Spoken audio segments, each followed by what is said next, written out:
What's up, y'all? Today I'm going to be taking you through Bohr diagram. What is it? And we're going to do a couple of examples, okay? So Bohr diagram is a diagram that was created by scientists, last name Bohr, and it was a way to visually represent the subatomic particles and where they might be in an atom. And how can you visually show that? So Bohr diagram is the way to do that. And you guys are going to get some practice pretty soon on doing Bohr diagrams. Anyway, so without any further delay, let's get this party started. So first, let's look at boron.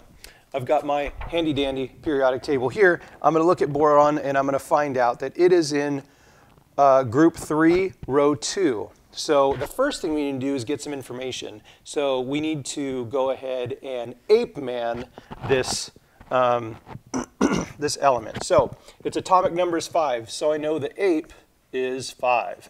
It has 5 protons, 5 electrons. The mass of boron is 10.8, but we round up to 11, minus the number 5 from the atomic number gives us 6 neutrons. So now we can start filling our information out. I've got 5 protons, 6 neutrons, and 5 electrons. So using the rule of 288, we go 1, 2 in the first orbital, and our other 3 in the outer orbital. And our Bohr diagram for boron is done. Nice and easy, right? Let's move on. Oxygen. Got to APEMAN this one. Oxygen is number 8 on the periodic table. There we go. And the mass of oxygen is 15.9, so it's 16 minus 8 equals 8. So I've got 8 protons, 8 neutrons. Now I need to put 8 electrons. 1, 2, and then 1, 2, 3, 4, 5, and 6. It doesn't really matter where you draw them.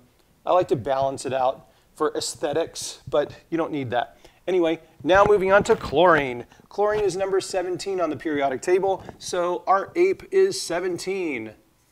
Our mass for chlorine is 35. 35 minus 17 equals 18, if I remember my elementary school math. So now let's fill this information out. I've got 17 protons, 18 neutrons, and now I have to draw